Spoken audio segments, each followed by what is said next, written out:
Yeah, so I won't give too much away because he's going to talk a little bit about who he is, but definitely wanted to let folks know that this is a Black August edition of Bullet Breads and Bars. We're going to bring in our special guest, who is a historian, revolutionary organizer, New African, and we'll learn a little bit more about that. Brother who has been repping this New African consciousness movement, doing liberation work from that ideological branch. And so he's going to introduce himself when he gets on here and talk a little bit more about Black August, what it is, what it ain't, how we can participate, and all that good stuff. And so, yeah. So I guess we need to introduce ourselves, Madam President, if you want to kick that off. Now, you know how I want to kick it off. The podcast is not this generic. Usually we are on Spotify. Y'all go follow us on Spotify and all listening platforms. We have 4 episodes out right now. We've been in this game for a couple of months now with the podcast world. It is kind of brought to you by the Middle Tennessee Black Gun Club. Shout out to the Gun Club. Follow us on Instagram, Facebook, and also the website. Yes, please go to the website, www.midtnbgc, or you can just Google Middle Tennessee Black Gun Club, and it'll pull us up. It'll pull up the news articles, everything you need to know about us, because we are out here. I see them in the comments. Can you resend the invitation? Yeah, I just sent one. Let me do it one more again. Brother Haki, I know you can hear us, so an invitation for you to actually join in so we can get you on the screen should be coming. But while we're getting all that figured out, I'm still going to play the intro like we on Spotify. I'm still going to bump that Memphis trap ass beats. Feels so good to give y'all something to marinate on. And then we're going to get this all the way started. Shout out Trash Bag Beats. And then we'll bring our guests in. But right now, go ahead and meditate to this hot track. I said I was going to figure it out. It's okay if you put your hands up in the air, bob your head to side to side, whatever gets you in the mood. We're just trying to get a whole vibe going, because you know how we do. We blackity black. Shout out to Crown 808. Kool-Aid, we see you. Birmingham's in the building by way of Los Angeles, California. I don't know who Patch's order is, but shout out to you. Everybody in the comments. Sour D, 3 Q's in the building. Another day to try to get it right. It feels so good. I love my life. It feels so good. I love my life. It feels so good. That's right, all power to the people. For another day to try to get it right. It feels so good. I love my life. It feels so good. I love my life. What's up, everybody on Instagram Live? You already know who it is. It's Madam President with the Middle Tennessee Black Gun Club. And of course, I got the crew with me. I got the best sergeant at arms in the gang. Yes, sir. And I got 187 Blitz in the building. What up, what up? And we got a special guest. We got Haki Shakur. You see him on the live. He's going to be dropping some Black August facts. It's Bullet Breads and Bars, y'all. I hope you're ready for another great episode. And we about to get this thing started. What's up, everybody? Peace. I see it's a lot of people in the comments, so we definitely want to show love to y'all for showing up. It was somebody in their patches, the order, asking if we got custom patches. Yes, we do. And we do not appreciate you soliciting up in the comments for your business. It ain't about you right now. It's about Black August. Get right. We got Madam Vice President in the comments. and she gonna get you right if you in there trying to solicit. So Ariel, you do your thing. If they get out of order in the comments, we got JC on security in the comments as well. So we well protected up in this thing. As I said earlier, I am Madam President, serving for the Middle Tennessee Black Gun Club, where we practice Black self-defense, Black resistance, and all things Black. We ain't never scared. That's right. Shout out to Black August. We got the Black August shirts now available. They're exclusive. Everybody can't have one, so you better get one now. You can hit us in the inbox, your size, your address, and we'll send you a link for your money, and we got you. I'm going to pass the mic to the best sergeant at arms in the game. Denzel, what's up? Peace, y'all. Peace, y'all. This is Denzel Caldwell coming to you live from the 615 Nashville, Tennessee.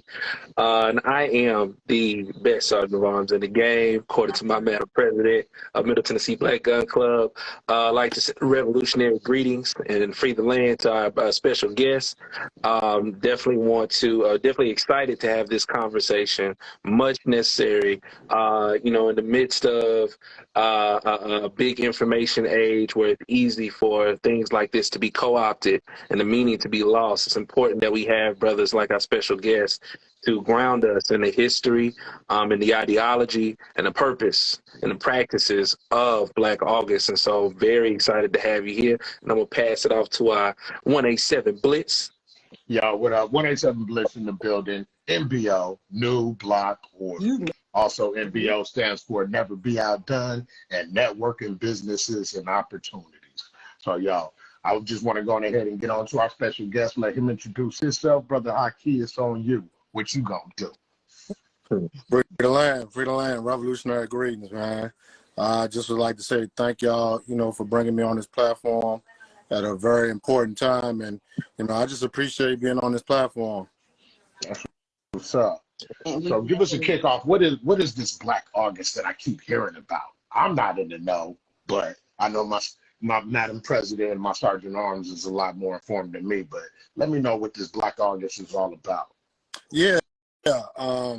When I'm talking about Black August, I always like to start off by just getting straight to the facts. And, because a lot of people over the last couple of years, they've been trying to reshape it and try to put it into a context that's totally false. So, when we come on here and talk about Black August, first of all, we like to let people know off top, it's not a holiday. Because for some reason over the last couple of years, a lot of individuals have been trying to flip it into like a holiday or some kind of celebration or a second Black History Month and things of that nature, which is totally false. And I'm seeing it done more and more, even so this year. Now, on the internet, social media, I'm seeing people talking about let's celebrate holidays and all these type of things. But no, the first thing people need to know is that Black August is not a holiday. It's not a second Black History Month. Who's ever telling y'all that, they don't know what they're talking about. They're not getting it from the real factual elders, the freedom fighters, and people of that nature who originated Black August. So we want to control that narrative because that narrative is seemingly starting to get out of hand lately.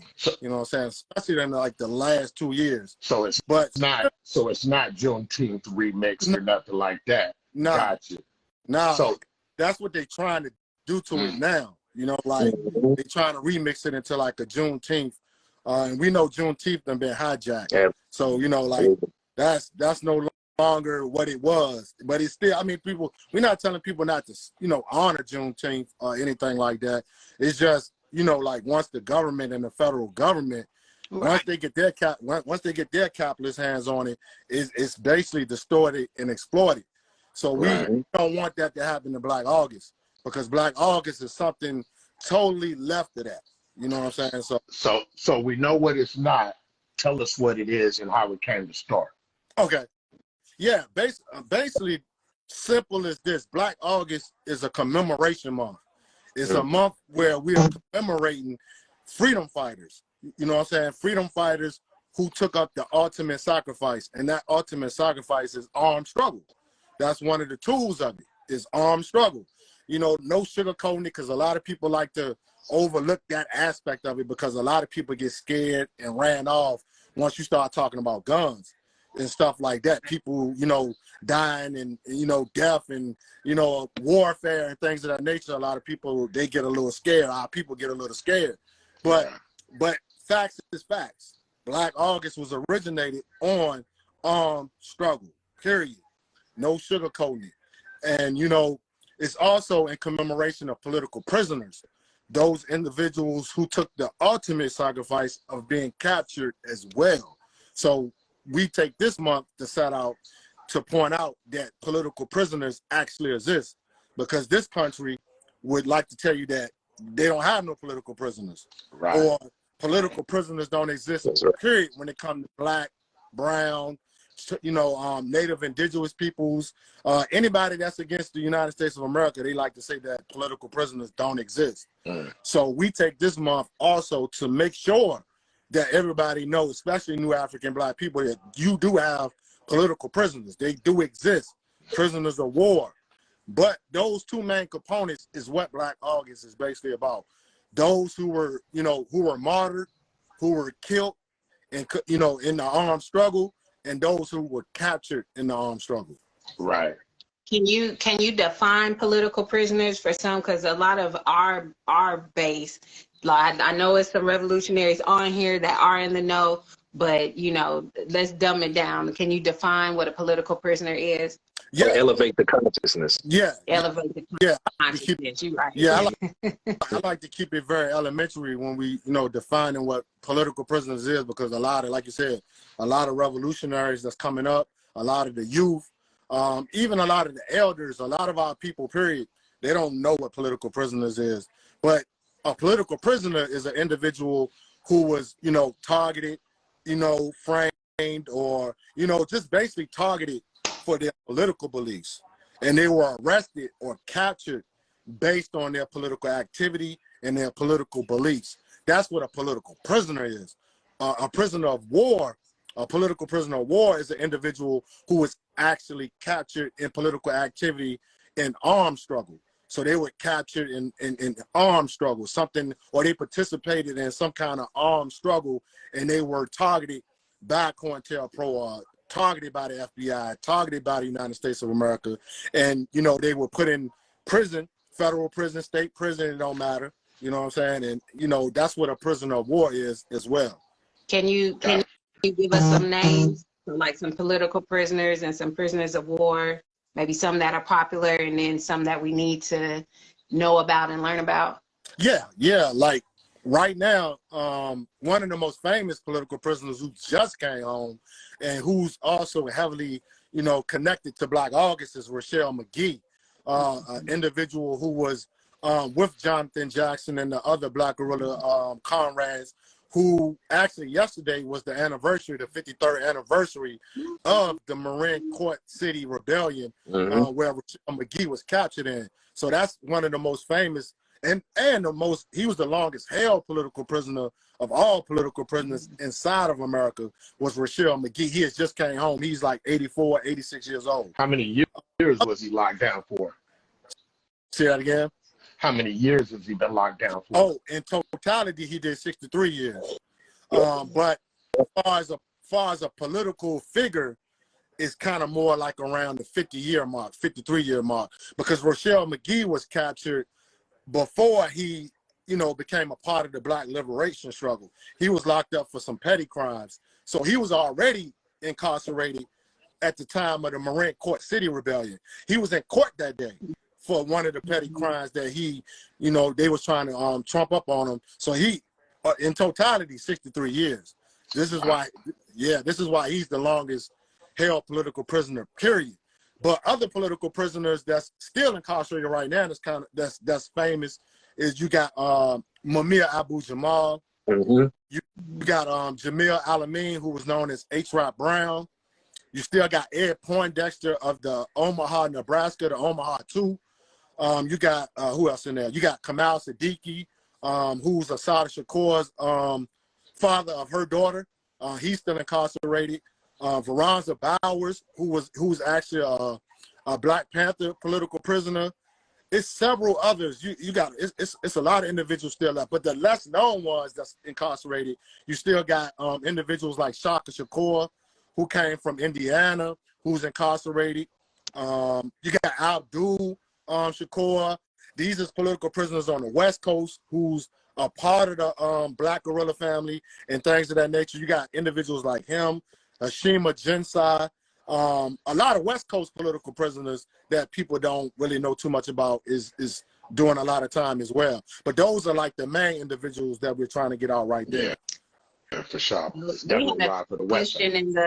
We had a question in the comment, and then I got a question. I'm gonna say my question so I don't forget, but we'll go to the question in the comment. He wants to know if you can define what COINTELPRO is. And then my question is, you said we have a lot in the West Coast, and I wanted to ask, why do you think that's so, that the West Coast is so heavy in that arena? So if you could define what COINTELPRO is. Oh, yeah. COINTELPRO is short for the Counterintelligence Program. It was a counterintelligence program that was set up by the federal FBI organization under J. Edgar Hoover. Yes. And COINTELPRO was just another aspect to the FBI's organization, but it basically was kind of like what we call a low intensity organization. And what we mean by low intensity organization, this is an organization that truly operated in the shadows, and they were doing all type of illegal criminal things to try to destroy and neutralize the Black Liberation Movement. Like sending like undercover agents, informants, agent provocateurs to infiltrate Black liberation movements. They infiltrated the Black Panther Party. They infiltrated the Nation of Islam. They infiltrated Marcus Garvey's organization, the UNIA. So they've been around ever since like Marcus Garvey. It started with Marcus Garvey and Noble Drew Ali. Individuals like that is when we first seen COINTELPRO come on the scene. But they got real terroristic in the 1960s. Because this is when they started doing like all types of inhumane, illegal activities against the Black Liberation Movement, and started attacking these leaders, assassinating these leaders, framing them, giving them all types of trumped up time. That's where a lot of the political prisoners come from, due to COINTELPRO's illegal activities. So that's basically what COINTELPRO is. It's just a legal terroristic organization operating from the shadows. Yeah.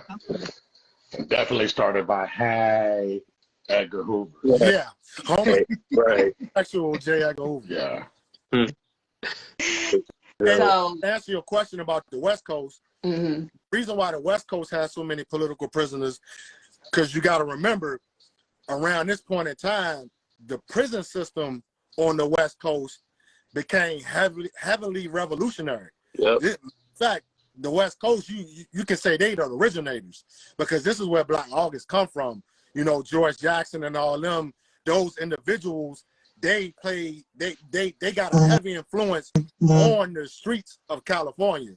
They got, heavy influence on individuals who came into the prison system at that time. So all these street organizations at that point in time on the West Coast, a lot of these street organizations became revolutionary organizations.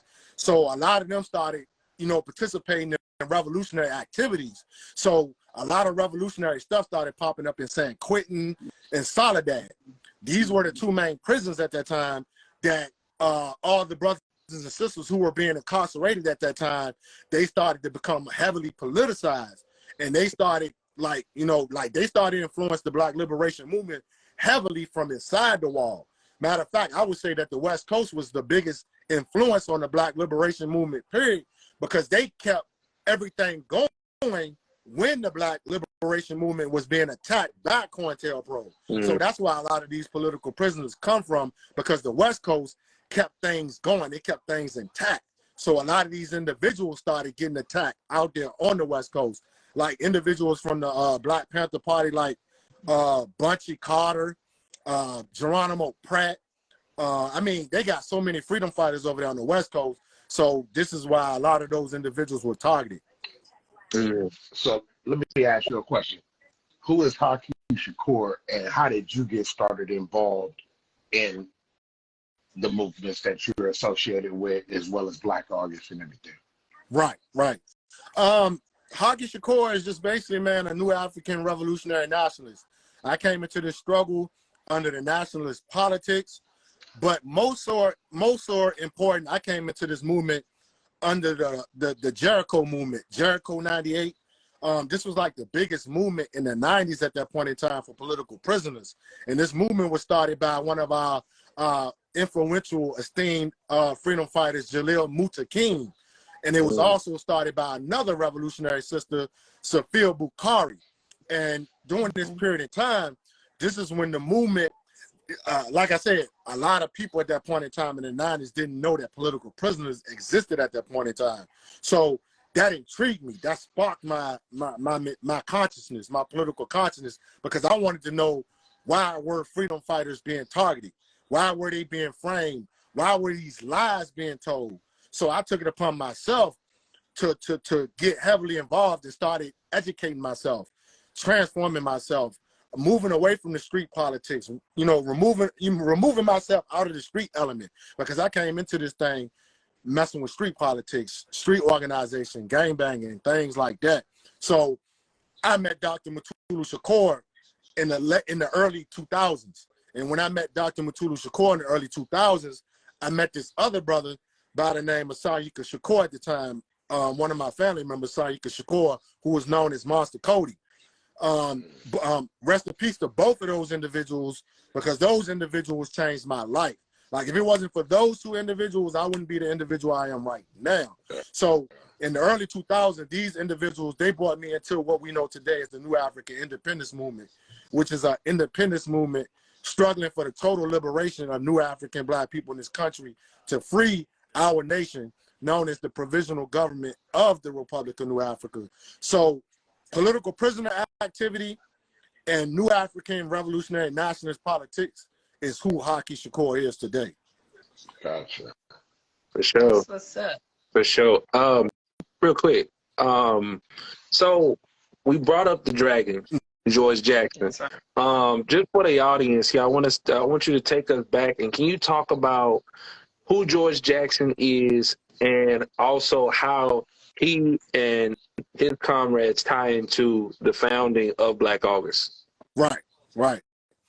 Well, George Jackson was an individual that came from Chicago, because a lot of people don't even know, you know, I noticed over the last couple of years, people don't even know where George Jackson came from. But he was born in Chicago. He came from Chicago at a young age. His family moved from Chicago to the West Coast. And like so many of our brothers and our great leaders and just great organizers in revolutionary period, he was an individual that started off in criminality. We got to put it out there, because this is where transformation come from in a lot of revolutionaries. A lot of revolutionaries come from street politics. They come from street organizations and criminal activities. George Jackson was one of those individuals. When his family moved to California, they was like every other New African family in this country. They were struggling. They was in poverty and things of that nature. And so George Jackson was captured in a criminal activity. He was arrested for a $70 gas station robbery with another individual. And this was like in the late 50s, going into like the 60s, when he was captured. And once George Jackson got behind those walls, he still dabbled in criminal activity for a while, but then he met individuals like James Carr. He met individuals like Big Jake and other individuals who were already a part of a political organization that was coming into form at that time. They were known as the Black Guerrillas at first. They was just guerrillas at first. And James Carr, W.L. Nolan, the most important figure to George Jackson's story is a guy by the name of W.L. Nolan, a great brother, a revolutionary brother, who actually we deem as the father of the revolutionary movement in prison, because it started with W.L. Nolan. W.L. Nolan was one of those first individuals who transformed himself inside California prisons. And this brother was heavily into revolutionary politics at the time. And George Jackson became influenced by W.L. Nolan, James Carr, and Big Jake, and these individuals who were already a part of an organization that was the Black Guerrillas. It wasn't the Black Guerrilla family yet. They was just going by the guerrillas at that point in time. So this intrigued George Jackson. He started hanging with James Carr and W.L. Nolan. So up until this time, he's being politicized at this time. George Jackson is getting heavily politicized by James Carr, by W.L. Nolan. And when we get to like the late 60s, this is when the prison system started to see these individuals as they're being agitated. They're agitating heavily in the prison system. They're transforming brothers' lives. They're transforming individual lives. Individuals are becoming aware of what they're facing inside these prison systems. And so when we get to like January 1970, I think it was like January 13th, 1970, this is when W.L. Nolan was targeted, murdered, and assassinated with two other brothers by the name of Alvin Jug Miller and Cleveland Edwards. These were also Black guerrillas at that point in time. They was in the organization Black Guerrillas. And on that day, January 13th, 1970, it was a prison fight between the white supremacists and the Black guerrillas, a fist fight. So when the prison guards came out there, they broke the prison fight up. They segregated the New African brothers, the guerrillas, and put them on one side of the prison. And it was this racist guard by the name of Opie Miller who opened fire on these individuals, all the Black brothers. He opened fire with a rifle on all the brothers, shooting W.L. Nolan, killing Cleveland Edwards, killing Alvin Jug Miller, who was another influential brother behind the wall at that point in time. So when this murder happened, I would say probably like a couple of days after that, this is when we start to see the forms of Black August. This is when this Black August is starting to form. Because after those brothers were murdered, it was 13 brothers on the yard who started to fast because they didn't arrest this prison guard at that point in time. The prison guard wasn't charged or nothing. He basically got away with murder at first. So it was these 13 courageous brothers who started to fast after these three brothers was murdered. George Jackson took heed to that.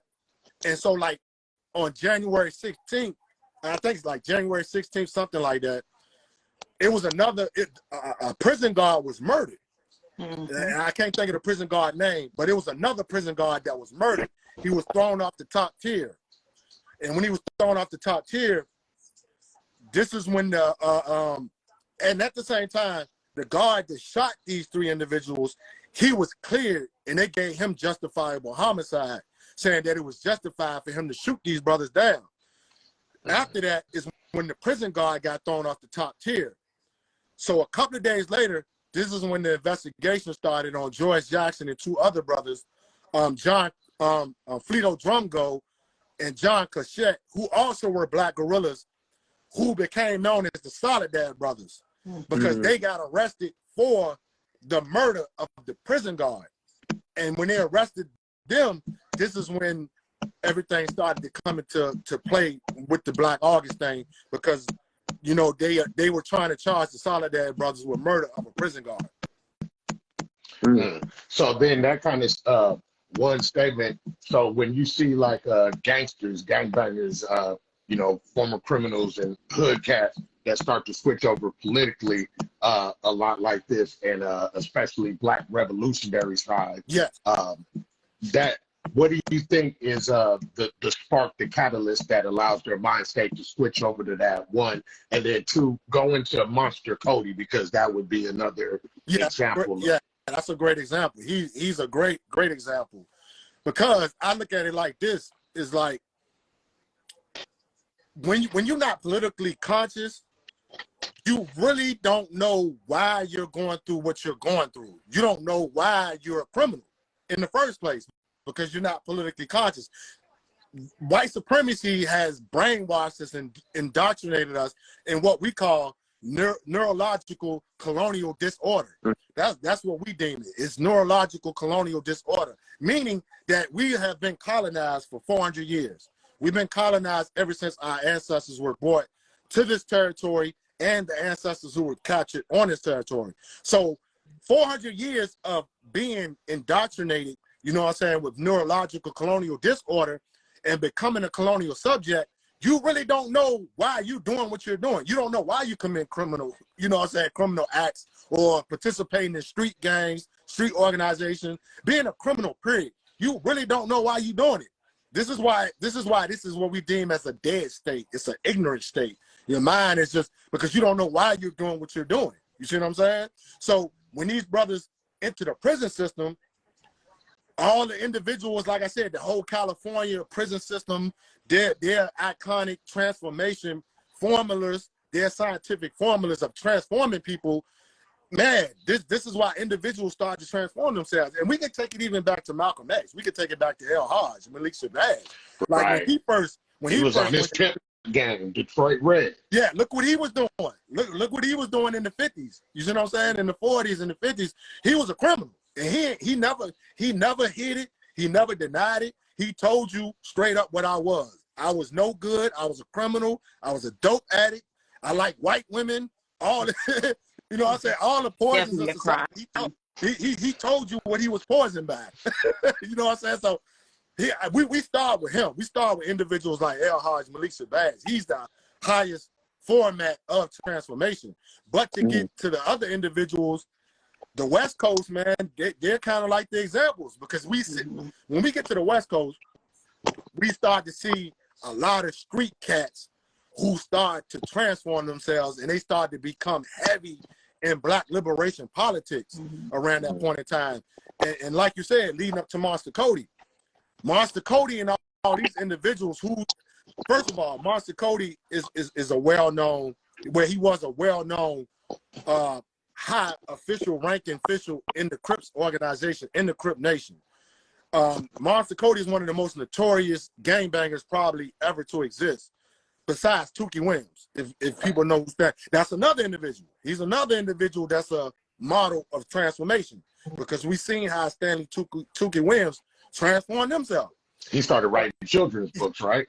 Exactly, right, exactly. Right. And was nominated for the Nobel Peace Prize for writing children's books. Yeah, to try to negate the gangbanging, the gangbanging culture. The one thing all these individuals have in common, Monster Cody, Stanley Tookie Williams, all the events, they all was influenced by George Jackson. Like when you read Tookie's book, he makes it clear in his book who he was influenced by. He said George Jackson and them. Same thing with Sanyika Shakur, Monster Cody. When he goes to prison, he meets individuals from the Black Guerrilla family. He meets individuals from these organizations that comes out of the George Jackson movement. And once these individuals start to get influenced and be taken under these people's wings, they start to transform themselves. We start to see a heavy activity of transformation. And they writing books telling you how they was transformed, how they was influenced. Some of these individuals got some of the best books ever written. George Jackson, Monster Cody, Stanley Tookie Williams, Malcolm X autobiography. Who else? A lot of individuals. Elgis Cleaver, Soul on Ice, James Carr. This is libraries of people who come from street activities, criminal lifestyles, who have transformed themselves, and individuals who influenced me. Like I said, if it wasn't for none of these individuals, I wouldn't be who I am today. So it seems like the. Oh, go ahead, Madam President. So, because like George Jackson's books, they're banned from the prison, right? Yes. So Bad Brothers and Blood in My Eye, which were published while he was in prison. Yes, and Solidarity Brothers were, both of them was published while he was in prison. Yeah, like even today, their books is banned. It's like if you get caught with one of their books, yeah, they're gonna slap you with time. In California, they would throw you in what we know as the shoe. They would throw you in the solitary confinement. You wouldn't be able to come out your cell, at all.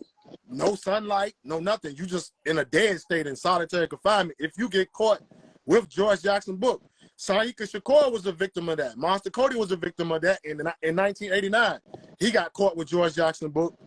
They gave him an indeterminate shoe sentence added on to his prison sentence, where this man was locked in his cell 24 hours a day for at least probably like 5 to 6 years. And this is when Monster Cody wrote his autobiography, the autobiography of Monster Cody. He was in the shoe, influenced by George Jackson the same way. George Jackson was in the shoe. He was in solitary confinement for almost 10 years. Yeah. Now, And these, I want to, I'm sorry, you're good. Madam President. Go ahead. I trump. Because I got to talk about the ladies. So we spoke on George Jackson and then briefly spoke on Jonathan Jackson, you know, which was George Jackson's little brother, 17 years old. Yeah. We didn't get into the story, and we need to, how he came through with the rifles, the shotguns to the court to free, which he thought his brother was going to be there, but somebody had dropped a dime. But, you know, he did take the judge hostage, a couple of the jury, the DA. I think he walked in and said, "Gentlemen, I'm taking over now," or something. That's why we have the metal detectors in the courtroom now, because of Comrade Jonathan Jackson. But can you break down how Angela Davis plays a part of that? Because I think a lot of people don't realize what type of stuff our sister was into, you know, with that. So can you talk about Angela Davis's role in the George Jackson and Black August and all that? And Haki Shakur. Yeah. Right. Yeah. Angela Davis. Yes. Somebody that we definitely gotta mention when it comes to anything dealing with George Jackson, Jonathan Jackson, and Black August as well. You know what I'm saying? Mm-hmm. We got to throw her name in there because she's a part of that activity and those important dates in history that formed Black August. You see what I'm saying? At that point in time.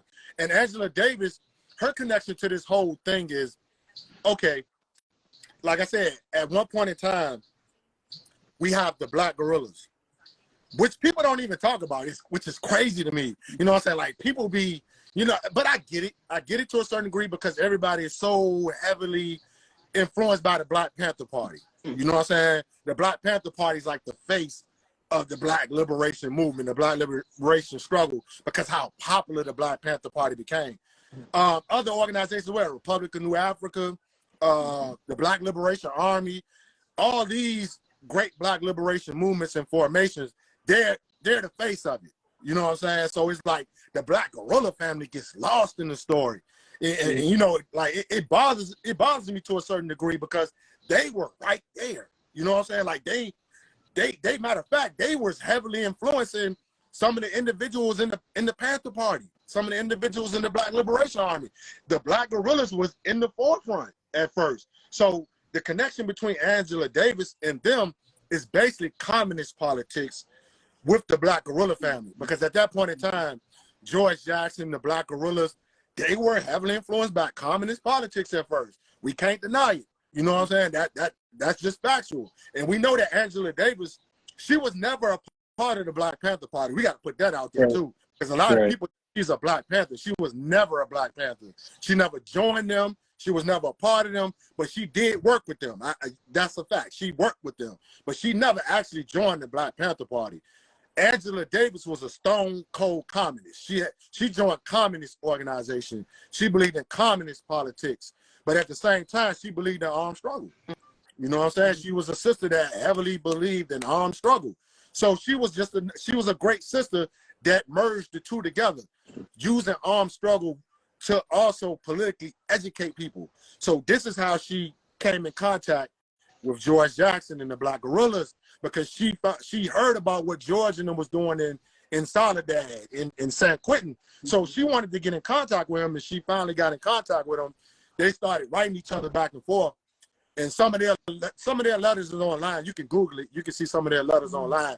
They're in Soledad Brothers' book as well. Some of their exchanges between the two. And so her and George Jackson became close. And when they became close, they had like a little romantic relationship as well going on at the same time as they grew together politically. You see what I'm saying? At that point in time. And one of those things was George Jackson wanted her to look after his younger brother. Take my younger brother under your wing. Watch out for him while I'm up in here. And, you know, she got with the Black guerrillas. Black guerrillas took Jonathan Jackson under their wing, and they was politicizing him, educating him, and showing him what it was about. So she was kind of like his mentor, Jonathan Jackson's mentor at that point in time, because she was the one that was heavily influenced his life at that point in time. And her connection to this whole Black August thing is again, the Marin County Court Rebellion, the day Jonathan Jackson chose to free the Soledad brothers. And her whole case was behind the weapons. Let's just put that out there. Her whole whole thing and her persecution and her targeting by the COINTELPRO was because of the arms that was involved in the case. Somehow they tried to say that the arms went back to her, saying that she purchased the arms, she gave Jonathan Jackson the arms. They arrested her. She went on the run first. She went on the run, but then she came back and they arrested her and she was put on trial. She had her own trial. And also people need to realize Angela Davis was one of those first high-profile political prisoners, which put the light on the terminology political prisoner. So this is why Angela Davis is held at such a high esteem, because she's like one of those individuals we knew as a political prisoner when she was on trial. And however long the trial lasted, because I forget how long the trial lasted, she was ultimately acquitted because they never had no evidence that she gave those arms to Jonathan Jackson that day. So she was ultimately acquitted. She was released. It was a victory for the Black Liberation Movement, and this is why Angela Davis is held on that high pedestal today. And I would add, and she's a part of why Black August is formulated. And I would add to that too. You know, I think a lot of the reasons why many of us who identify as police and prison abolitionists, we can point directly back to Angela Davis. Yeah, because Angela Davis was one of the first figures I can think of. A lot of my comrades can think of that they can point to and say, okay, this was the person who really pushed me to reevaluate my relationship to this prison industrial complex. Yeah. And so, yeah, that's something else too. Yeah, that's So we got the bullets and the bullet points of Black August and what's going on.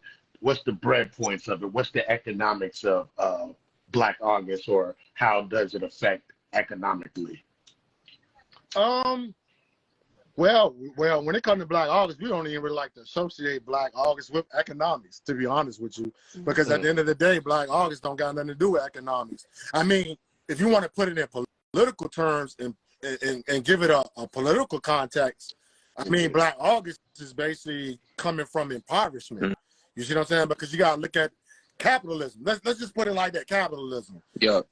And many people need to understand what capitalism is and what capitalism has done to the new African nation, to new African people, Black and brown people, poor European, white American people, because we can't even leave them out either, because this affects them too. Capitalism affects the impoverished people in the society. You see what I'm saying? So if you want to connect Black August, you would have to connect it to the anti-capitalist politics and Black August being that symbology of trying to destroy capitalism, if you want to talk about economics.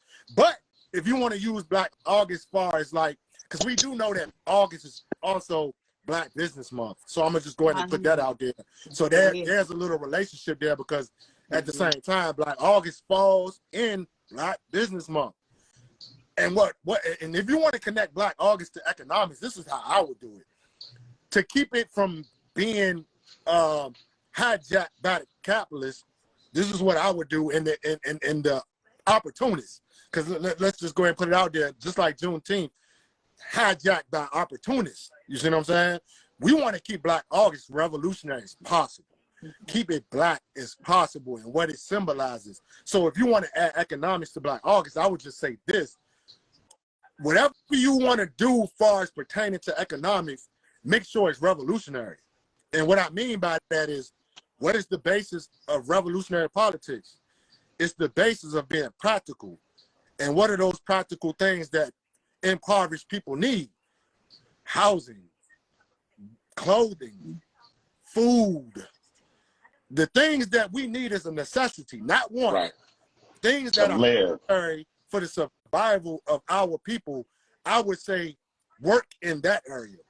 You know what I'm saying? If you're talking about economics, like I said, do things that pertain to decent housing, food, organize around these things, get practical around those things, but stay away from the capitalist aspect of it. You see what I'm saying? Because what the OGs taught me about Black August is that we fast and we resist and we restrain from capitalism. So we don't, Black August, we don't even want to give them our money. We don't want to go to no fast food restaurants. We don't want to go to no high fashion stores. We don't want to put no money in these capitalist pockets. So stay Black. You see what I'm saying? So kind of like how to put money into Black, and don't just put it into any Black, businesses, put it into businesses that help the community. Right. Because we already know it's cats out here that's using that black business profile to exploit our people even more. They opportunity. Capitalize. Yes, capitalize. I can't stand it, man. I can't stand it. So it's like how the Panthers used to give out the food programs, you know, the lunches, feed, and things like that, community-based, and help on that level and whatnot. And then even with the bars part of it, you know, the hip hop, you have your H-Rap Browns, you know, that the originator of rap, because a lot of people don't know that. A lot of people don't know that. Rap comes from H-Rap. You see what I'm saying? Mm. Yeah, and then even taking it to somebody such as Tupac Shakur. Most definitely. Most definitely. Individuals that represent that type of struggle. You see what I'm saying? Dead Prez, all these individuals who represent that type of struggle of the Black Liberation Movement. And I don't even know how I left this out here. Even the Pan-Africanist struggle, because we tend to forget about that fact that the struggle as well is the Pan-Africanist struggle, because this ain't just national, it's international too. You see what I'm saying? When it pertains to our struggle and our liberation as New African people, is that we always kept this international. So so we won't separate the whole totality of African liberation. You see what I'm saying? So Black August represents that too. So would you say that hip hop started off as more of a revolutionary type music, type of I would say social musical construct? Yeah, I would say that. Yeah, I would say so, because you got to think about it. Look at the first heavy record in hip hop that actually blew up like that. What was it? It was The Message. Yep. Grandmaster Flash. You know what I'm saying? The Message, one of the dopest conscious records ever. You see what I'm saying? Like, and then you see other individuals who started to come after Grandmaster Flash Message. Even KRS-One, when KRS-One first started with Boogie Down Production, his thing was a mixture. You see what I'm saying? It was heavily politically, and it was heavily gangster. So he was mixing the two in there, and then later on down the years, then you have X-Clan. You see what I'm saying? Yes. Can't forget X-Clan. Verbalizing what time is it? Man, people try to forget about them, man. They be leaving X-Clan out, man. I don't be liking that. Hey, y'all better remember this: protected by the red, the black, and the green. Yes. With the key. They put the flag yes, they put that flag on the map. You see what I'm saying? And I always try to put their name out there, because they need their flowers while he's still alive. You see what I'm saying? It's man, and the album was jumping at the parties too. It was like conscious music you could dance to. Exactly. And then we can't leave out Public Enemy. You know, Professor Griff is still out here. Shout out to Griff. Shout out. Pumping that information, and he's in on the arms resistance side. Shout out to Griff. He's a firearms instructor. Yeah, that we roll with and train with. Yeah, he's a heavy symbology of armed struggle. Yeah, absolutely. Yes, sir. Yeah. So let me ask you this, brother Haki. How can we, those of us who got activated by this call, they want to support the organizing to free our political prisoners, where should they direct their resources and attention? Oh, yeah. The most important part, exactly. The most important part of Black August, period, is the political prisoners, the ones who are still captured. We got to make this, put it in today's context, because we know Black August comes from freedom fighters behind the walls, but you got to realize that it's still freedom fighters still incarcerated. And we got to get these individuals out, man. We can, like they said, we can never leave our comrades behind. You know what I'm saying? Like that's like, if you out here, like I tell people all the time, if you out here starting organizations, starting movements and things of that nature, and you don't talk about political prisoners and freedom fighters that's captured, like Sophia Bukar said, we deem you as a sham movement, period.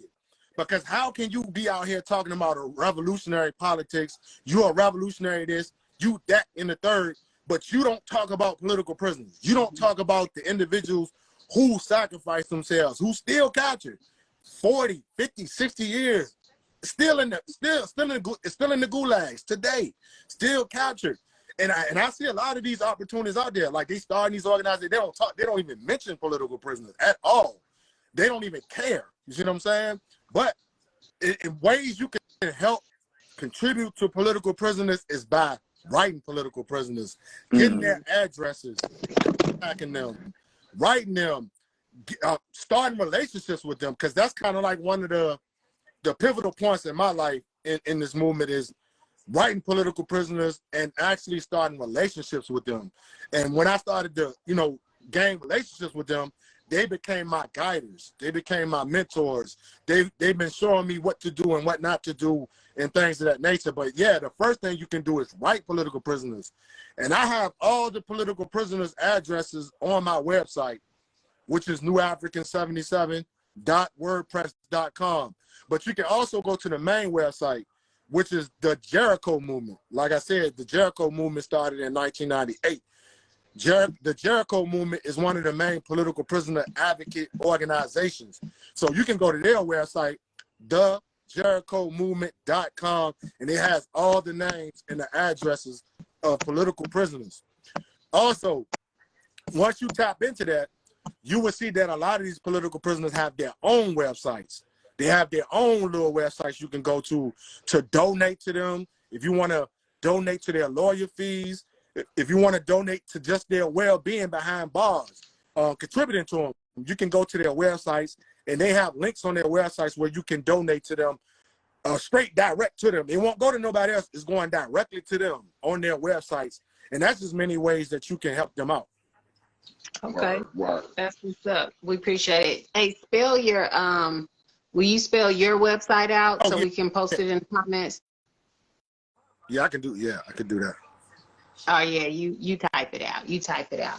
While he's typing it out, definitely go to the Middle Tennessee Black Gun Club website and join our email list. And we have a monthly newsletter, so we'll definitely have this information in there. We send out series of emails for when we have our range days. We had one on August 5th in honor of Black August, and we were able to educate. It rained where we were, but people still came out, and we appreciate that. Because if it ain't training, if it ain't raining, is what my trainer told me. So we get out there, but if you're in the Middle Tennessee area, we're heavy on self-defense. We're not celebrities or slaves to the 2A. We don't claim all that. We are Black self-defense. We believe in Black resistance. We believe in the armed struggle, and we will shoot back. So, he was saying if you want to contribute to a Black business or organization that believes in those things, please go to our website. You can donate there as well. You can buy fresh gear. Now, you can't get this Black August shirt on the website, but you can hit the inbox and we can get it to you. So we want to keep moving. If y'all are I did want to circle back in the spirit of Black August. So how does one practice? So we see the study, fast, train, and fight. Yeah. Can you break down those elements for us? Yes. The most important thing of Black August period is the aspect of practice, and what that practice looked like and what that practice is during Black August is basically, like those individuals I mentioned earlier in the live, those 13 brothers who started off this whole thing in Black August when those brothers were shot in the prison yard was fasting. They fasted to bring justice to those brothers that were murdered on that yard that day, W.L. Nolan and all of them that was murdered on that yard. So we deem fasting as like the most important aspect of Black August because it symbolizes sacrifice. It symbolizes discipline, but most importantly, it symbolizes sacrifice because we know that these individuals sacrificed their lives. Many of them were assassinated. They were murdered. They were killed. A lot of them were captured. That's a sacrifice. You see what I'm saying? So this aspect of Black August called fasting is the most important because it's showing solidarity with those individuals. And every August, they do this in prisons all across America. It's one unified front. Like when Black August come around, you're not going to see many of those prisoners online like you be seeing outside of August. You see what I'm saying? Because you're not even going to hear a peep out of them because they're having hunger strikes and standing in solidarity with the month of Black August. So one of those things you can do for Black August is to fast. And we tell people there are certain aspects of fasting that you can do. Like some individuals fast for 24 hours. That's the original. That's what they do behind the wall. Now, if you experience and you think you can do 24 hours, then we tell you to do 24-hour fasting. And this is something people need to understand. We're not telling people you don't have to necessarily fast every day in Black August. You can just fast on the days of the most important dates in Black August. It sound like that, man, both of y'all showing froze right now. There we go. Sound like that Tell Pro trying to hate on us right now. I was just about to say. Man, you know how it goes, though. We get to chopping it up real heavy and talking that stuff that they don't want to hear. But it's just like you were saying, the books that are banned in the prisons that if they get. So what's inside these books that makes them go extra on you if you have it within the prison walls? Man, I mean, if you ever read Blood in My Eye, yeah, I got that. You'll know why they don't. You'll know why they don't want that in there. I mean, even the fight for it to get published, you know, during that time, and Soledad Brothers was a struggle, and it was published by a white publishing company, you know. So, but dude had to fight. That editor had to fight to get that published. While George Jackson was locked up. And that was just for Soledad Brothers. He was fighting to get Soledad Brothers published. So imagine how they perceived him when he dropped Blood in My Eye, which is far way more out there than Soledad Brothers, man. This is like one of the most revolutionary documents, books ever written. Yeah. And it's like, man, from page 1 to the end, you just engulfed, you entrapped into like, wow, like this is what it's about. Like, yeah, I'm gonna definitely have to get my literary on because I have not read either one, but definitely I got both of them. Yeah, I'm be reading your book. Yeah, we deem Blood in My Eye. That's like our revolutionary Bible. That's a Bible to us. That book and Franz Fanon's Wretched of Earth, that's like the Bible of the Black Liberation Movement. Like those two books, man, you see why they banned those books when you read it. When you start reading, you're like, oh man, like no, they can't have Black people reading this shit. Right, because it wakes up their consciousness, and if you do that behind bars, and what could be produced off of that, because like you said, or like I was saying earlier, when you have the elders that are in there that may not be named, you know, famous names or whatnot, but they can put their arm around the shoulders of somebody like a Monster Cody, you know, that has a lot of youth or a lot of subordinates under him. That if you say read this book, you about to read this book. Can you tap Sarge back in? Can you send a request to him? He said, "Put me in, Coach." He been kind of quiet. I know our guest been flowing. Usually Sarge, I mean, I know he's listening and you know gathering, but our Sergeant at Arms is the one that put us up on. You know, I had heard of Black August, but not looked into practicing or anything like that, and really didn't know the origins. Just kind of heard.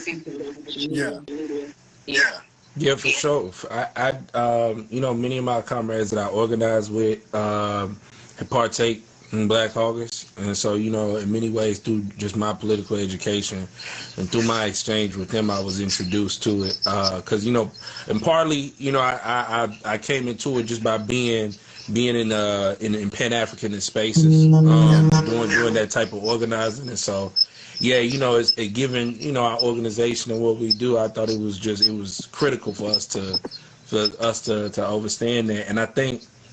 One of the things I was going to say too, because I know y'all were talking about Blood in My Eye earlier, George Jackson has one of the most clearest analysis of the empire, like how it works.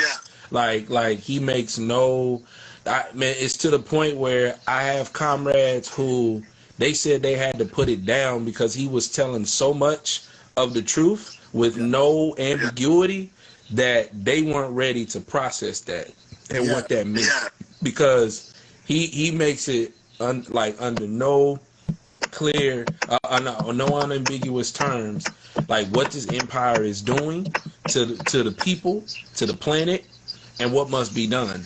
And so, like I think you know when we talking about George Jackson, we talking about like a revolutionary like scholar practitioner.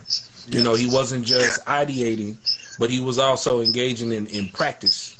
And so that, you know, that's such a dangerous combination, because any brothers and sisters like will read that and get such a clear analysis like that.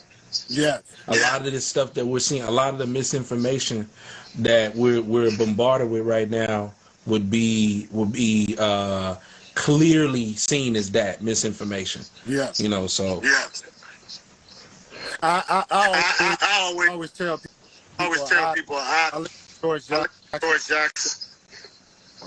He's like the Malcolm X. I felt like his level. I felt like he took Malcolm X for another level. That's how I look at George. And I put it like, I see George as what Malcolm could have been if he wouldn't have got, because Malcolm was heading in that revolutionary direction. He was heading that way. He wasn't all the way there yet, but he was getting there, because you got to understand, Malcolm was still trying to shake off the religious aspect of the Nation of Islam. George, you see what I'm saying? He from the concrete, and that's how his analysis of America. Concrete structure. And I see Malcolm, and when Malcolm got assassinated, George became but more dangerous. He's way more dangerous. All right, hold on real quick. We're getting super bad feedback on this. Everybody mute your mics real quick except for the person part. Yeah, do we have everybody just listening regular or anybody? Did he go away just now? No, I still hear myself. Are you hearing double feedback, Brother Haki? Yeah, a little bit. Okay. I don't know how to. Yeah, it just came out of nowhere. And once you get a COINTELPRO. Yeah, bingo. Yeah, so we didn't have these issues earlier. Let's do this. Let's clip, cut right here, come right back in. I'll invite everybody back, and we'll give it one more go. Okay. All right, everybody. Everybody in the comments coming right back. Figure this out real quick. Y'all stay tuned. Some bullshit. Hello, wait before you click out. Yeah, me and you, I'm not hearing that. It was when Denzel came in. Okay. Is when it started. Okay. Let me start inviting my brothers back in real quick, and we'll see if what's up, everybody in the comments. We appreciate you. Make sure you go follow the Bullish Bread and Bars Instagram page, the Middle Tennessee Black Gun Club Instagram and Facebook page, and definitely Brother Haki Shakur. If you're already not following his page, definitely follow his page. Hopefully we can get this sound right. I think it has something to do with Denzel's phone. Yeah. So I just invited them both back. Hopefully we'll get them one at a time so that we can test it on that and get back to this dope ass conversation. Microphone check 1 2. What is this? Shout out to Montgomery, Alabama. We're definitely gonna have to talk about that. That's what I was gonna bring up. August 5th, 2023, on a boat named Harriet. That's right, Cinco de Negro. Yes. So I guess even while we're waiting on them, we can kind of give a cold spill on Aquaman.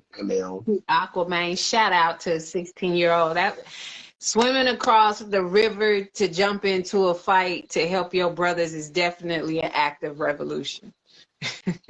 Man, fully clothed. That's right. Then he took off one shoe like Kunta. Wow. All the spirits of all the ancestors was present on August the 5th. In the spirit of Black August, baby.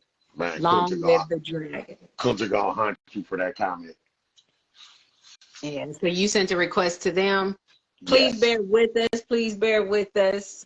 I think it was Denzel's phone. Denzel always messing something up.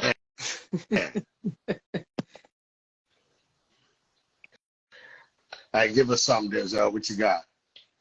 1 2 1 2. Mic check. Mic check. Can you hear me?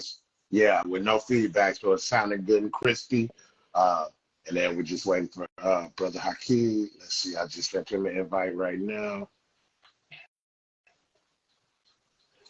Hopefully we won't have any more problems. Looks like Madam President is froze. There she goes.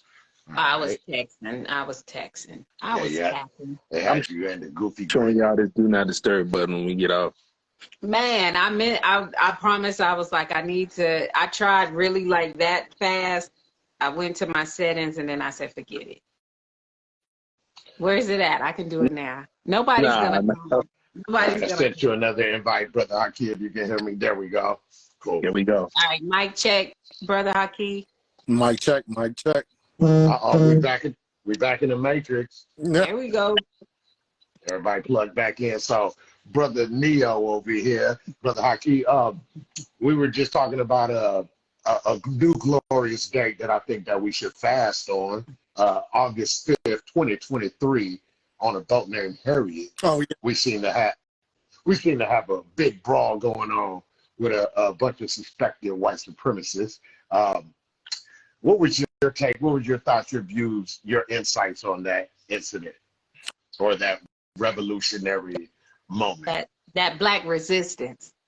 Yeah. I mean, that day, August 5th, I mean, to me, it just symbolizes so much, even pertaining to our history here in the Empire of August. Because in August, if you look at it from a historical materialism aspect, August has been, from August to September, that has been like the highest activity of resistance from New African Black people all the way back when we got off them boats. Like August is a period of time where I don't know what it is. I don't know if it's the sun. I don't know if it sparks us up. The heat sparks us up. But man, we rebel against anything white supremacist when it comes to August.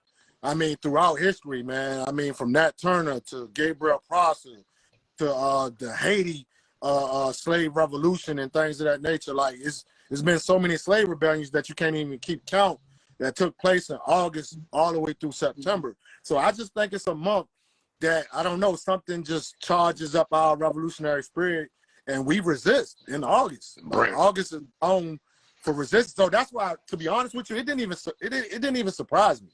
You know what I'm saying? Like that happened in August, and then you got Harriet NAIM on the ship. You know what I'm saying? So she's in the background doing her magic in the spiritual realm. So like it wasn't shocking to me at all.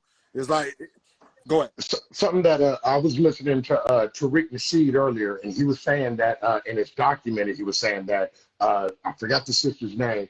Her and a few other women went out there and did a ritual out in those waters earlier that day before any of that had popped off. You know, giving feeding the ancestors flowers, things like that. And that then that incident happening after that. No surprise. You see what I'm saying? That's why it's no surprise to it. Because you got to think about it, during that month, August 14th, Haiti, that's the ritual. Like they did a voodoo ceremony, and look what they sparked off. They sparked off a whole revolution and defeated 3 European empires. 1804. And my Haitians. Yeah, and defeating Napoleon. Yeah, so it's like that, and that's been constant. You know what I'm saying? Like that's constant in our story, where it's a balance between our spiritual warfare and our physical material warfare, where they come together, and ain't no talking. It's almost like August is the nexus point. Yes, exactly. Yes, like that's why it wasn't no surprise to me. I mean, we rebel when August come around. Period. For sure. Yeah, I seen in some of your videos speaking on Black August where you said August is the commemoration month and then September 1st to July 31st is the resistance. Yes. Yes. And that's one of the narratives that the elders behind the wall wanted us younger people and the younger generation to make as a point, is that you got to distinguish and put it in a proper context on what Black August Memorial is and what Black August resistance is. They want this point made to be clear that Black August resistance is 365. It don't stop. So from January to July 31st is Black August Resistance. And from August 1st to August 31st, that's Black August Memorial. That's where we commemorate all the resistance. You see what I'm saying? And the people who sacrificed, who died, who were captured and things of that nature. We do that in August. But once you get out of August, from that September all the way till next July, you must resist. You see what I'm saying? You must get into practical, you know what I'm saying, discipline, period. Right. Just, you got to be practical. We can't keep talking. You know what I'm saying? Right. Talking is good. Theory is good, but theory means nothing without the practice. You see what I'm saying? The faith without works is dead. Yes, exactly. And that's what also what Black August is for. It's for you to reset, get redisciplined, get back into what we know as our reality, which is oppression. What are we really facing? We're in a war. This is war. You see what I'm saying? This is high intensity, low intensity war, 365 to keep you conquered. Period. We've been conquered ever since we've been stuck off them boats. Yep. But we fight back. We shoot back. These are things that are our reality. You see what I'm saying? Right. So we can't keep sugarcoating it. That's why we still in the position we in now. Because you got too many people who sugarcoat our reality. They giving out a passive reality, because at the end of the day, a lot of these Negroes just want to be American. What is that? You know what I'm saying? Yeah. And those the people we can't save. Period. They Americanized. They Americans. We new Africans. It's a big difference. I told you. Can you break that down? Because I hear you keep saying new Africans, new Africans. Can you tell the people what that is? Oh yeah, most definitely. Because I get that question a lot. I mean, what new African is our political identity. It's our political nationality. This is a identity and a nationality that so many of our freedom fighters got together and put together to understand our reality here in America. You know what I'm saying? We were, a people who were brought here. We were forcefully removed from another atmosphere, another continent that was African, right? We come from various African tribes that's in this DNA, that's in this melanin.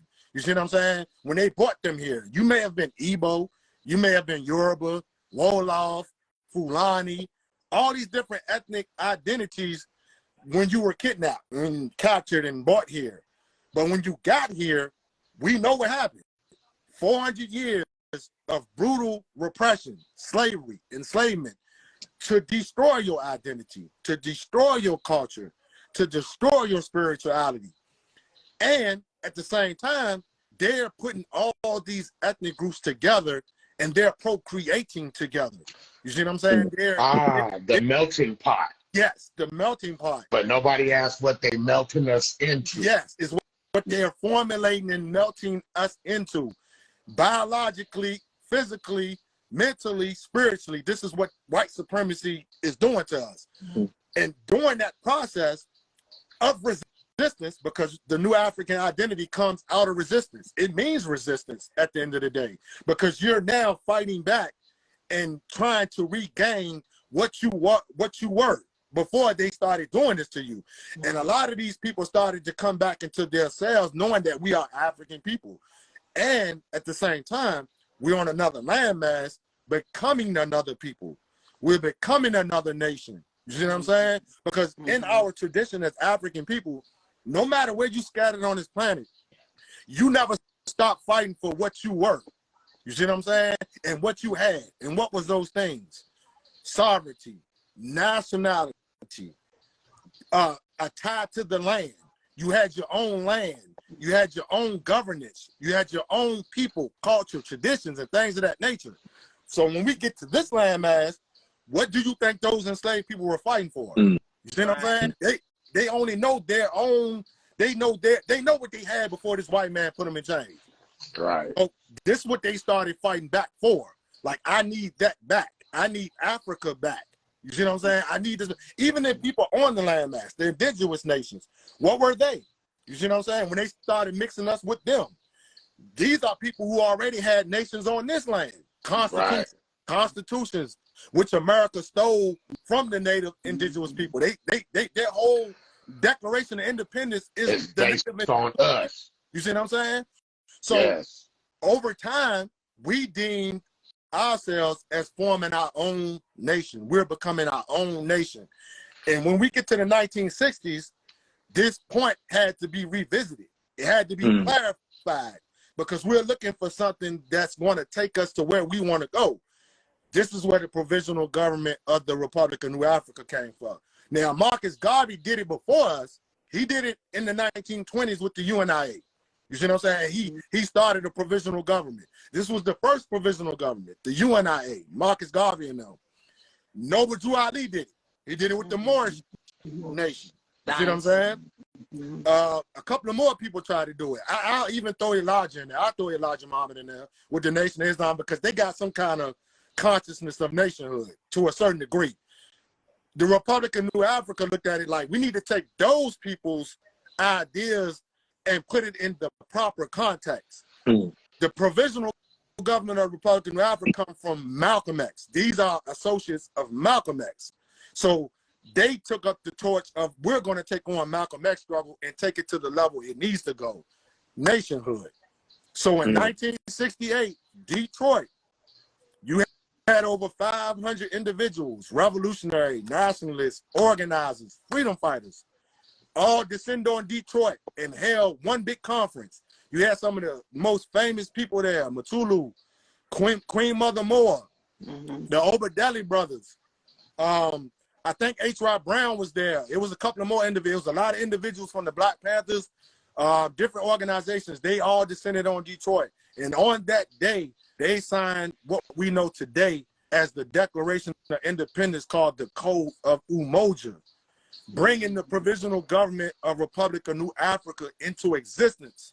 And on that day, Queen Mother Moore called us New Africans. And that's the identity we took up. That's the nationality we took up on that date. Yeah. Would you go ahead, Daniel?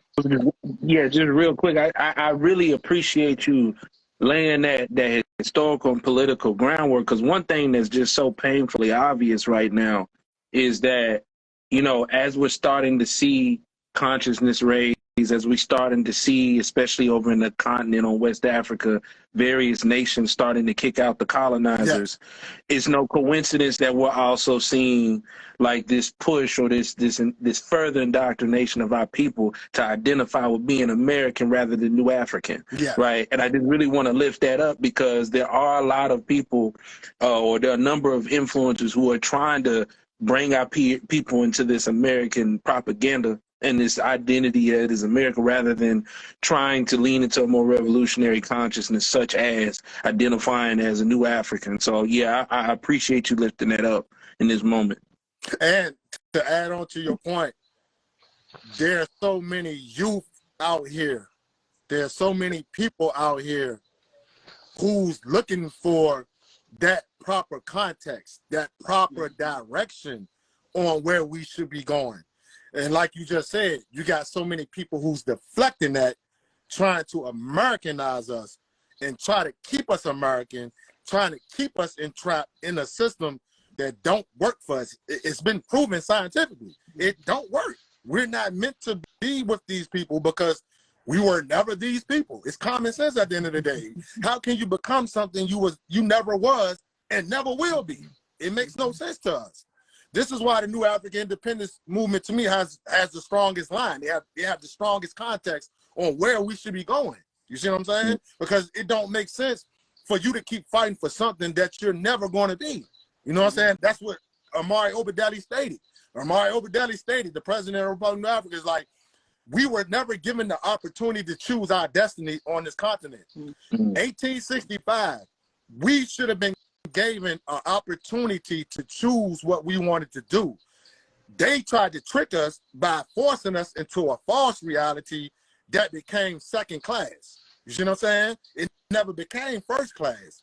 They always seen you as second class and non-human. It's in the damn Constitution. Right. You see what I'm saying? That So you're 3/5 of a human. You see what I'm saying? So why are you fighting to be that when they don't even see you as human? at all. So It don't make, it's not logical. And if you believe in that, you're going to keep dying. You're going to keep going to prison. You're going to keep being subjugated to their rule. You see what I'm saying? So that's why the New Afrikan Independence Movement line is so important. It's critical. So with okay, say for instance, you go back far enough, Granny and them, great Granny and them, you know, they were colored and Indian, and then it goes to Mama and them as the Negro generation. Then our generation was the Black generation, Yes. And then our children's generation is the African American generation. You know, and in those 4 different generations in those times, we've been 4 different things, and we're not the same as our predecessors, nor the same labeled name-wise as our you know, our children. Fathers and the foremothers. And then we have say like ADOS now, American Descendants of Slavery, and then or FBA, Foundational Black Americans. That's all pseudo. All pseudo. Yeah. So and what my question is, my question is, so with does New African, would that fall under the same thing then as a pseudonym? No, it was not. And I'm gonna tell you why, because we get this question all the time. You know what I mean? Because but the thing with our line is that they don't even realize we work with indigenous nations. You see what I'm saying? We work with indigenous nations and we work with African nations. Like right now, I'm the Minister of Foreign Affairs of the Provisional Government of Republic of Africa. So a lot of my extra work, my other work, is working within the government. So I deal with a lot of international politics. You see what I'm saying? And things of that nature. So to answer your question on that, what makes ADOS and FBA and whatever the hell they call themselves, what makes them pseudonym is that they're still Americans. Right. You see what I'm saying? You don't have no case because you're still calling yourself an American. And we know from a historical context, you never became American. Mm-hmm. So why are you still trying to be something that it goes back to what I just told you. You can never be that. You can't be American. What is American? Okay, let me put it in this context.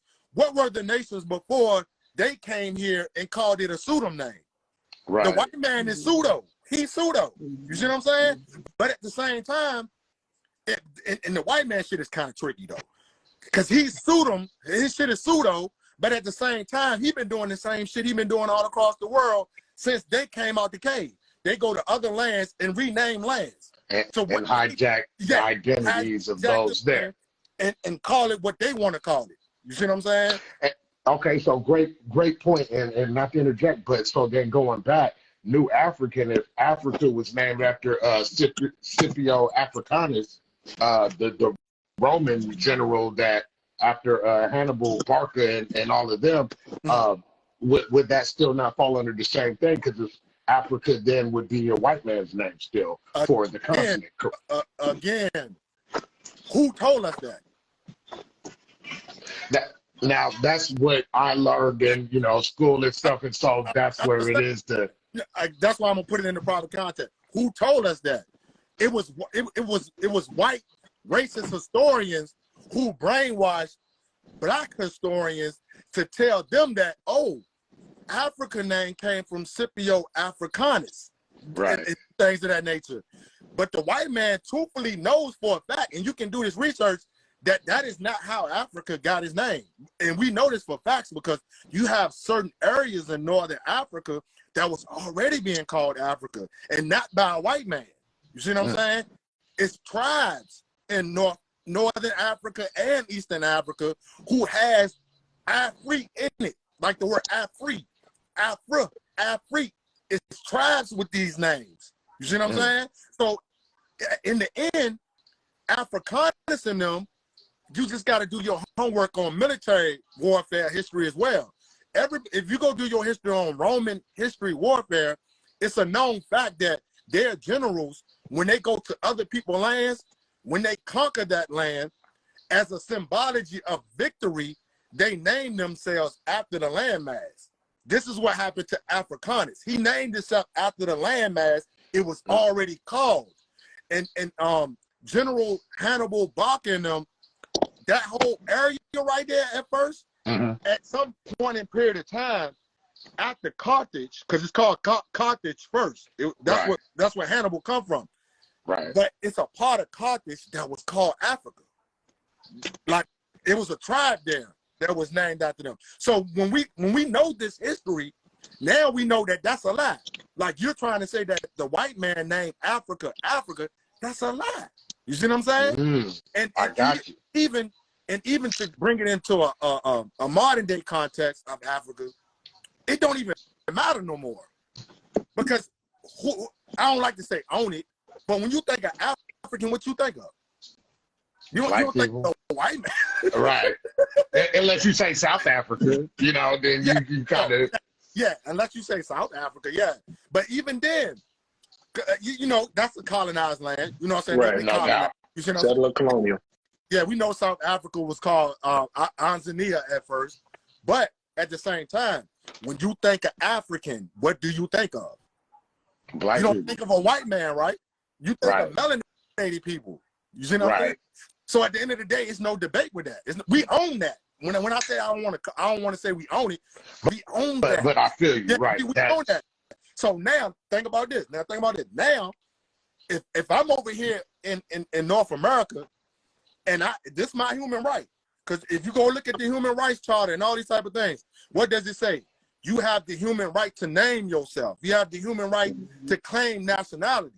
So now I can call myself in a proper context what I want to name myself. So if I name myself after Africa and I say I'm an extension of Africa, I'm a new African, that's legit. You can't debate that. You can't. How can you debate it? Our ancestors are African. You see what I'm saying? So just like how they have York over in England, but then New York here. I was just about to get to that point. The presidents and all these great scientific minds of the Republic of New Africa made that clear. If you're going to try to argue against us calling us New Africans, but look at look at the Americans. What the Americans do? They came here and named everything after what's over there. New Jersey is named after over there. Charlotte, North Carolina, Georgetown. Thank you. Yeah. Thank you. So when you got groups like ADOS and FBA and them, they can't debate us. Our shit is more scientific sound. Yours not. You're still trying to be something that before the continent. What was the name of this continent before that? From what I've researched, it's either Turtle Island, Mexum, was it Niji or Niji, I believe. It's something like that. It's something like that. Brother Dan Calloway, you know, speaks on a lot of this and stuff. And so I guess where the confusion, and I know where a lot of my brothers and sisters' confusion, especially here on this continent, is with our identity or our identity crisis is becoming where you hear a Dan Calloway, you hear a Tariq Nasheed, you hear, you know, different people, Umar Johnson, whomever, and they say, no, we're this, no, we're that, no, we're this, no, we're that. Right. And you pull, oh, we're Hebrew Israelites, where really, and then it just becomes, you know what, fine, I'm just a nigga, I give up, nigga, and that's it. Yeah, that's what it leads to, and that's why so many black folk in America right now, that's why they walking around calling themselves niggas. And that's also like they don't the reason why it's when you they don't know nothing else to identify with, because you got every pulling strings from different areas and different places, but more so it's the pseudo people that's causing confusion now. Because now y'all just making up shit. Like it don't even make sense at the end of the day. Like you just adding on to the confusion. You see what I'm saying? But to me personally, once you mention America, I feel like it's X'd out. Once you add American to your name or your national identity or whatever you're trying to do, I feel like that's done, because we can't identify with that. How you frame yourself with that? But you know, but it goes back to, like they say, black people aren't a monolith, you know. So then how do we have the meeting? Say, for example, even us having this discussion here, this is on the white man's protocol, his format, his platform.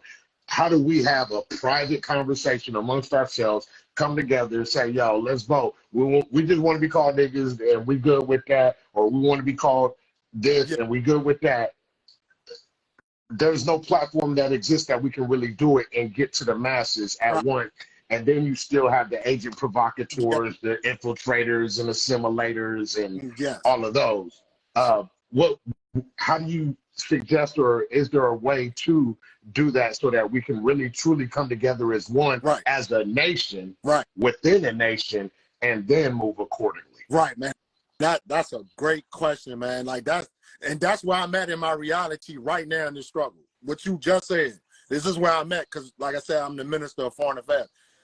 We have to figure out a way, but this is one of our main agendas in the Republic of New Africa, and been so since they held that conference in 1968, is how do we hold this plebiscite? Because this is one of our main objectives in the Republic of New Africa. Even the Black Panthers said it at one time. They took it out. They took it out the 10-point program, but it was a part of the 10-point program at one time. Where do we hold a plebiscite to choose on what we want to identify with, and what do you want? You want nationhood? You want to be American, or do you want to go back to Africa? Because there's only 4 logical steps. You see what I'm saying? You can be American all you want. We ain't stopping none of y'all from being Americans, because some of y'all are already Americans, and you can't be changed. The other objective is, do you want a nation state? You see what I'm saying? I don't even like to use the state part, because the state part is oppressive. Do you want a nation on this territory, which in fact they do owe to us, because they took our land. They 40 acres and a mule. Yeah, 40 acres and the mule. Plus, like I said, we're in relationships with indigenous nations on this land who already, and the Chicano Nation, can't leave them out, the Aston Nation, we already in relationships with them. And some of our elders done had secret conferences with them, that if y'all can get to that point on what you want to decide, and if we all can get our land back and shit like that, we will come to a mutual agreement to let y'all have land to have your nation. This is already set in stone. So even going with that then, but we get the nation. One, do you believe the reparations or that we're owed or due or should get So let's say we get that in the form of the 40 acres and the mule, and they put all our 40 acres together, and it's new nigga land and whatever, and we here. Okay. One, if we do it on this United States borders, and they gave us, let's just say they gave us Texas and whatever, and that's our 40 acres collectively. One, could we even do that and still be in such close proximity with those that have been our oppressors? And then 2, even the diplomatic diplomacies between it. Of course, you would have ambassadors and all of that good stuff. But with the resources on whatever land that we took or whatnot, how would that work, or how could that work without it really still being hijacked, retaken, Or basically like kind of like a colony of America still, to a certain degree. Right, but keeping it separated and not being a colony of America. Not being a colony, Right. That's another great question, because that's a question that Dr. Umar Johnson raised when he got wind of what the new Afrikan Independence Movement was trying to do. He was like, ain't nowhere in hell you can have a nation on this land, such and such, blah, blah, blah. You surrounded by your enemy, this, that, and the third. I really get upset when he talked like that, because at the end of the day, what did they do to Africa? You know what I'm saying? At the end of the day, it's Africans crying over the fact that they've been, the enemy came into our land. They did this. They went to war with these cats. You see what I'm saying? Like we've been going to war with these cats since we brought here. So are you telling me you scared of warfare now? You see what I'm saying? Like you're supposed to fight for what the hell you want. Ain't that what freedom is? You're supposed to fight for it. So this is why when you establish a nation, you establish a military. Right. You see what I'm saying? Okay, but so if I was the white man though, and thinking, I'm raised in the school, so I can think about them like a little bit, you know what I mean? So just like Japan, you ain't allowed to have a standing military though. We're gonna give you that, no military, or we're gonna give you Utah, so now you're landlocked and you don't have any access to the sea without going through there, those type of issues. That would be my okay. I'm gonna make this clarify right here. This is why diplomatic relationships is so important. If you go back throughout history and look throughout history, when these new nations demand independence and demand to become a nation, even on the continent a prime example, even the Caribbean island nations going into South America, you have to study their history. And even the white man shit. The white man do the same shit. This is what you do when you want to become a nation. You establish relationships with nations that are going to back you. 100%. Right. 100%. Not no bull crap.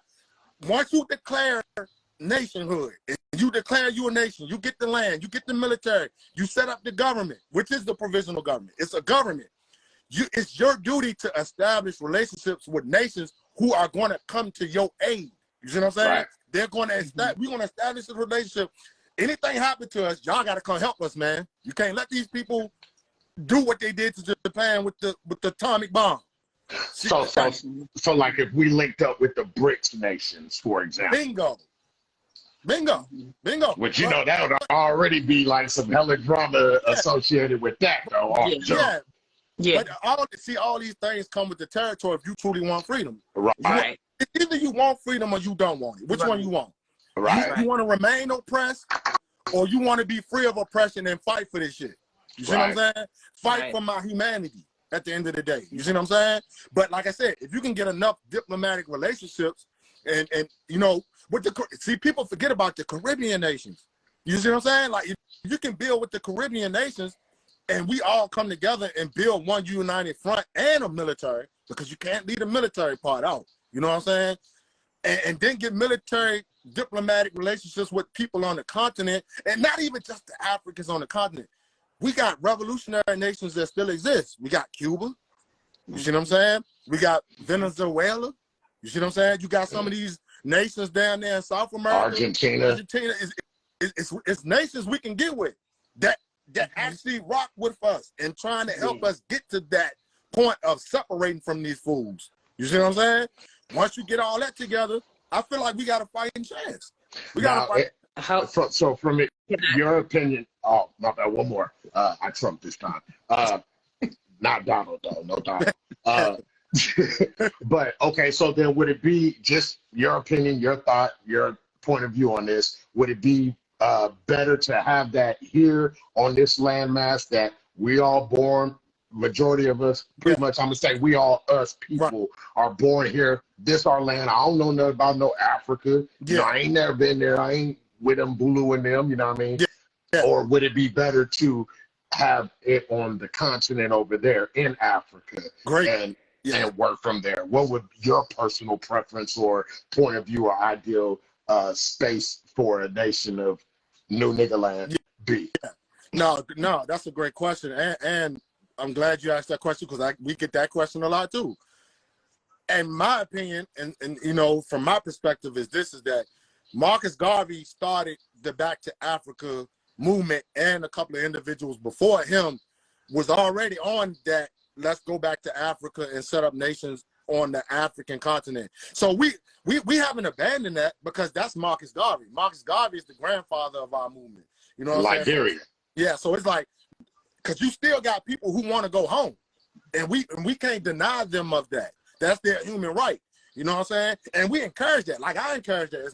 In my Pan-African perspective, I tell people to go home. You know what I'm saying? If you feel like you got to go home and you want to go home, because right now, man, you can go over there right now. It's land. You got land. They got land for you. They giving land away to new Africans in America, to Black people. They telling you to come back home. You see what I'm saying? So if you want to do that, do that. See, that this is where the Republic of New Africa is important at. Now you got to look at from the other side of the fence. We know for a fact a lot of these Black people is not going back there. They're not going back there. They're never going to go back there. They wouldn't even make it back there. You see what I'm saying? So you have to set up something here. You see what I'm saying? Whether it's a nation or some kind of, satellite nation. Yeah. You know what I'm saying? Something like that. Almost kind of like how you have Israel in the middle of all the Arab nations. Bingo. Or more like of the federation that's trying to be built over, or that we think is being built over in West Africa, whether we're talking about Mali, Chad, Niger, more like that. More like, I prefer Like, more like that. Because Israel is a settler colonial state. So that's a settler state. So I would rather have it like what Mali and Niger and Burkina Faso doing that. They're trying to create a federation, you know what I'm saying, on those territories. So, is that Afrikan? Where Afrikan is the Europeans, they the colonizers. The Afrikan thing, they the colonizers. But what Mali and them doing right now, what you're seeing on the continent right now, is Mali, Niger, Guinea, Burkina Faso. They're trying to kick the colonizers out and create their own African type federation that's standing firm on revolutionary politics and nationhood. So more like what Muammar Gaddafi was doing. Bingo. Yes. Libya. Exactly. Perfect example. They're trying to formulate that. So that's what I would rather do here. Because again, you got the Chicano nations. You got people don't even realize the Hawaiians are fighting for independence. Puerto Rico. Because they're a settler state. You see what I'm saying? They're a colony. They're calling them Puerto Rico. Is fighting for independence and nationhood. So to my black people, what I'm talking about is not far-fetched, because it's people that's doing that shit right now. You see what I'm saying? Like, it's people out here fighting for their humanity. They're fighting for and they're not just black. You see what I'm saying? You got the Chicanos, you got the Indian nations on this land who still want their stuff back. They still want their things back. We have to get into that. We just have to put ourselves in that position. You see what I'm saying? More firmly, like you just said earlier, more firmly, how can we come together and vote on this plebiscite and get it done?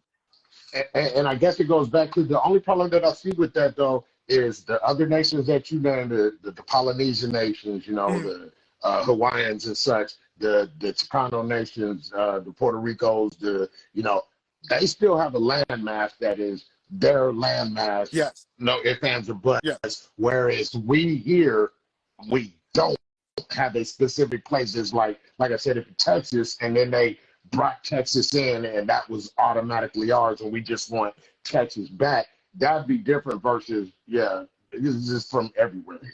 Yeah, no, I get what you're saying. No, I totally get what you're saying.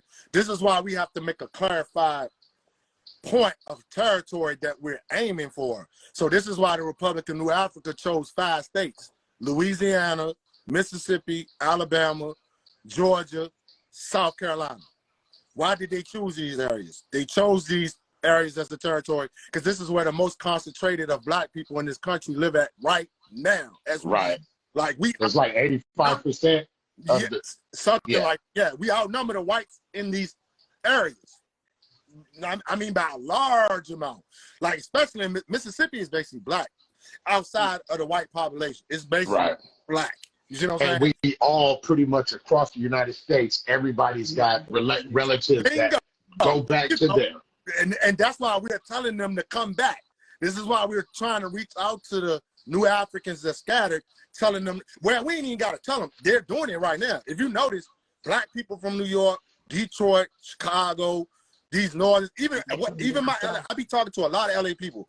They're coming back down south. Out here, right. Now. I meet a lot of people now that buying property that come out from California. White, black, whoever, but and I know it's the cost of living and stuff, but also exactly. So all those areas in New York, LA, our brothers and sisters is coming back home. They have families here. This is their ancestry. Chicago is heavily Southern people.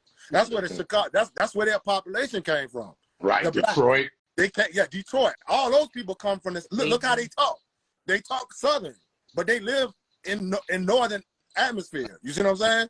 So all their relatives is here, and they're coming back here. So if that continues to happen, the white people are going to move out. Because you got white people moving up north at high rates right now because they can't even survive in the South right now.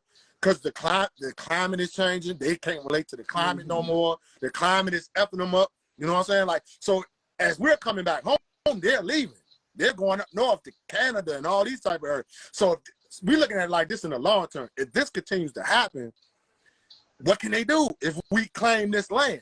You see what I'm saying? Or should I say negotiate the land? Right. Because we can't overlook the indigenous nations. We always got to get their permission because this land was taken from them. You see what I'm saying? So, and now you say them like they're not us though in a lot of mass and from what I'm saying, like all of us are. Only reason why I say that is because we're still a distinct different group though. You see what I'm saying? Even though a lot of us have indigenous ancestry, like me, I got indigenous ancestry in my family. My great grandmother was Paul Monkey. She was Paul Monkey mixed with African. She was both. You see what I'm saying? But what I'm saying is that a lot of us are more identifiable with being African at this point. Right. You know what I'm saying? Than indigenous. But shit, we got white people in us. You see what I'm saying? Right. It's a lot of us that Right. You know what I mean? You gotta throw them in there. They knew Africans. There's a lot of them that identify. It's a lot of citizens of the Republic of New African who are mulatto. You see what I'm saying? And they identify clearly, I'm a New African, because they know what they got in their blood, their DNA. But they heavily identify with being African. That's what they want to be. That's what they identify as. Right. So we don't really got too much of a problem with that aspect. You see what I'm saying? But I see what you're saying. But no, the people who identify with being indigenous, we're not arguing against that because we know it's in our blood. You know what I'm saying? But I see what you're saying as far as getting with them, their permission, their that's all. Yeah, in accordance with. Yeah, just getting in accordance because we don't want to be like the colonizer. We don't want to take their shit. You see what I'm saying? Even though some of us got birthrights to it. You see what I'm saying? Because it's in our blood. It's in our blood. But we don't want to be like the colonizer. He took their land, our land. They took Turtle Island. Right. We as a New African, we don't want to repeat nothing they did. Right. They come around with a bullshit song talking about this land is your land, this land is my land. Yeah. And, but no, they just meant this land, my land. Yeah. From here to here, manifest destiny and all that bullshit. Yeah, all that bull crap. We don't want to repeat none of that. Put it like that. So Blitz time. Yo. What we got? Does it show you where we at? No, it doesn't. Okay. So yeah, I guess I'm gonna say we got 10 point. minutes. I'm gonna say we got 10 minutes, but okay. I kind of wanted to circle it all back because the conversation you guys we've pretty much had in this hour does go to the practice of Black August because we talked about the fasting, which to me is yes. During Black August, you have your actual fasting from foods and alcohol and drugs and, things like that. So impurities, which I think is symbolic for what this conversation we had on this part 2 is from them symbolic things being Americanized. So fasting from that. Then we go to study when you were talking about even diplomacy and things like that and studying these other nations. Who could we team up with if we, wanted a nationhood over here? And then training, you know what I mean? Like I said, we have to have a military now. Doc in the comments had mentioned, his background in military. He was in there about 25 years and saying that, us trying to build an army and a territory, really how would the government respond to that? You know what I mean? Yeah. We definitely would have to go to war, be ready and prepared to try to go to war with them, which weapons and things like that, are things that we would need. Like I said, a whole military, these things we keep wanting to nation build, but we don't have the military to protect these things, even on this land when history shows more popular Tulsa, Oklahoma, Philadelphia, Rosewood, when Black nations Black communities became successful, whatever, then they came at us, you know what I mean? But I feel like we've come full circle. So the training and then saying, like you said, we would have to be ready to go to war, which would stop with that fight, the Black August practice. So the fasting, the studying, the training, and the fighting collectively, we have to put all those things together in order to form our nation. Yes. You know what I mean? In order to operate as such. So let's say we're going to the last 10 minutes. This conversation's been fire. We're definitely going to have you on a million more times to continue this talk. From the Black Gun Club perspective, you know, we definitely can appreciate the knowledge that you've shared with us and the time that you shared with us, because the Middle Tennessee Black Gun Club, I can't speak for the rest of these gun clubs, but, you know, this is the type of information we are trying to get out to our communities. You know, we do understand a lot of this is new. You know what I mean? It's a new consciousness. It's a new thought process, a new way of thinking. Yes, but it's a beautiful thing, you know. So we definitely want to spread this. So we'll be dropping your information in our newsletter, in our emails, getting a hold to your blogs and things like that to continue to share with our people. Yeah. I just wanted to ask you, is there anything in these last like 7 to 8 minutes that you want to touch on, or, you know, something you feel like was left out, or what's your message to the people? But one thing before you do that, tell them what you mean when you say free the land. Okay, yeah, I'll just start with that right there. I mean, free the land is basically was our battle cry that our elders from the New African People's Organization, the Provisional Government of the Republic of New Africa. This is just a symbology, you know, an acronym we came up with, a word, a chant, to get us fired up. But don't say that. Brother Haki back on. You can add him on. Okay. Madam President is going to join us in the comments, and let's see. Let me send my brother one more invite on here. Yeah, we'll get him to finish his explanation of free the land, and we can close it out. Yes, indeed.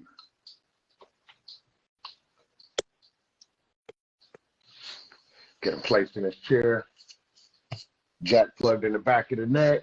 Bring him back into the matrix, so he can show us the way to Zion. Y'all excuse the matrix references, but hey, that's what's coming to my mind right now.